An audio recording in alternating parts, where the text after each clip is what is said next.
আসসালামু আলাইকুম। সবাই কেমন আছেন? অবশ্যই ভালো আছেন। আমরা আল্লাহর রহমতে ভালো আছি। তবে আমার মনটা বেশি ভালো নেই। আজকে ৪-৫ দিন যাবৎ আমি কিন্তু গতকালকে কোনো ভিডিও শেয়ার করিনি আপনাদের সাথে। কারণ আমার মনটা খুবই খারাপ। এই কয়দিন কিন্তু আমি বলেছিলাম ভিডিওতে আমার পুচি অনেক অসুস্থ।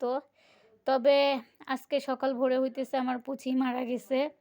আমি প্রচুর চেষ্টা করছিলাম পুচিকে বাঁচানোর জন্য। ডাক্তার দেখাইছি, ওষুধ খাওয়াইছি। তারপরও পুচি বাঁচল না। জানি না পুচির হঠাৎ করে কি হইছে। পুচি কিন্তু একদম সুস্থ ছিল।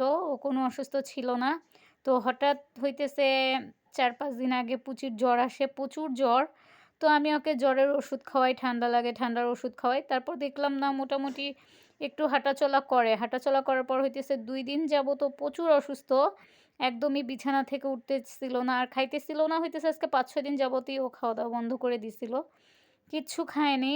আমি খুব জোর করে হইতেছে ওকে সিরিঞ্জ দিয়ে একটু খাওয়াইতাম বা ড্রপ দিয়ে খাওয়াইতাম। আর ওষুধ খাওয়াইতাম সেজন্য জোর করে একটু খাওয়াইতাম।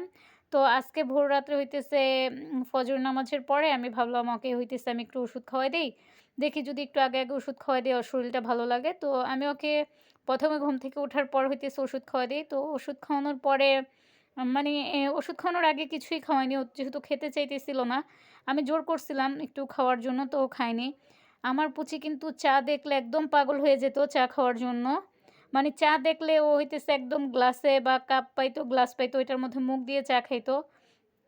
কি বলবো আমি বলার মতো আমার কোনো ভাষা নেই। আমার পুচি মারা গেছে, আমার মনটা এত খারাপ। আমি এই পর্যন্ত ২৪ টা বিড়াল পালছি। ২৪ টার মধ্যে সবথেকে আমার লক্ষ্মী বিড়াল ছিল হচ্ছে আমার পুচি। মাশাআল্লাহ ও কখনো আমাকে জ্বালায়নি। ও কিন্তু খুবই ছোট, খুব কম বয়স ছিল। ওর পুরা ২ মাসও হয় নাই পুচির। আমি পুচিকে একদম ছোট পেয়েছিলাম বাহিরে। আর মনে হয় ওর চোখ ফোটার পরপরই মনে হয় আমি ওকে পাইছিলাম। তো আয়না তো আপনাদের সাথে ভিডিওতে শেয়ার করেছি। এর আগে ভিডিও করে দেখাইছি যে দেখেন এটা আমার পুচি। তো আমার এত লক্ষ্মী বিড়ালটা এভাবে মারা যাবে আমি ভাবতেও পারি নাই। তো মারা যাওয়ার পর আমার কিছুই ভালো লাগতেছে না। আজকেও ভাবছিলাম কোনো ভিডিও করব না। তো পরে ভাবলাম কালকেও ভিডিও করিনি। আর আমার চ্যানেলের অবস্থা খুবই খারাপ, পেজের অবস্থাও খারাপ। একদম রিচ কমে গেছে, তারপর এনগেজমেন্ট কমে গেছে। তার জন্য ভাবলাম ছোট করে একটু ভিডিও করে আপনাদের সাথে শেয়ার করি এবং পুচিও যেহেতু আর বেঁচে নেই, সেটাও একটু আপনাদের সাথে শেয়ার করি। তো আমার কষ্টটা বুঝতে পারবে যারা হইতেছে বিড়াল অনেক বেশি ভালোবাসেন। যারা বিড়াল পালে তারা কিন্তু কষ্টটা বুঝে। অন্য কেউ কক্ষনো বুঝবে না যে একটা বিড়াল পাললে কেমন লাগতে পারে যদি সেই বিড়ালটার কিছু হয়। তো সেটা একমাত্র যে পালবে কষ্ট করে সেই বুঝবে সেটার কষ্ট। অন্য কেউ বুঝবে না। তো কি বলবো? আসলেই ভাগ্যে ছিল অতদিন বাঁচবে। আমি আজকে সারাদিন কান্না করছি পুচির জন্য সারাদিন।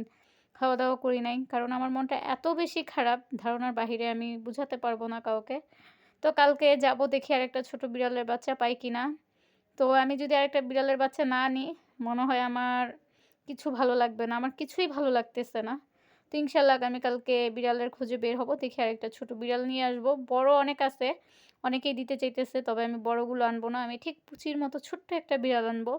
যে আমার সাথে ঘুমাবে, আমি ডাকলে শুনবে। আমার পুচি কিন্তু মাশাআল্লাহ একটা ছোট বাচ্চা যেভাবে ঘুমায় ঠিক সেভাবেই আমার সাথে ঘুমাতো।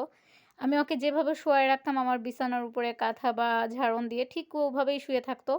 একটু নড়তো না, চড়তো না। দেখতাম অনেক বিড়াল তো এই পর্যন্ত পালছি। যদি বলতাম যাইস না তারপরেও কিন্তু সেই বিড়াল নেমে দিত দৌড়।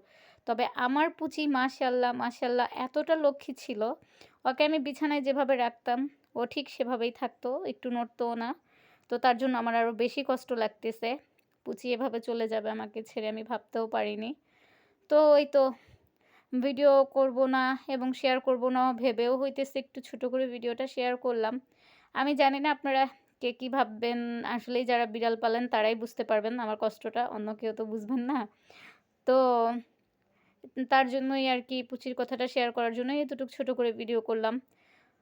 জানি না কার কাছে কেমন লাগবে। তো অবশ্যই সবাই কমেন্টে জানাবেন। আর আমার পুচির জন্য দোয়া করবেন ও যেন ওপারে ভালো থাকে। আসলে সবই তো আল্লাহর ইচ্ছা। কি করব? আমি প্রচুর পরিমাণ চেষ্টা করছি ওকে বাঁচানোর জন্য, প্রচুর চেষ্টা করছি। তারপরও যেহেতু পারলাম না আর কিছুই করার নাই। তার জন্য এবার ভাবছি আমি এখন থেকে আর কোনো বিড়াল পালবো না। পরে দেখি যে না আমার খুব খারাপ লাগতেছে।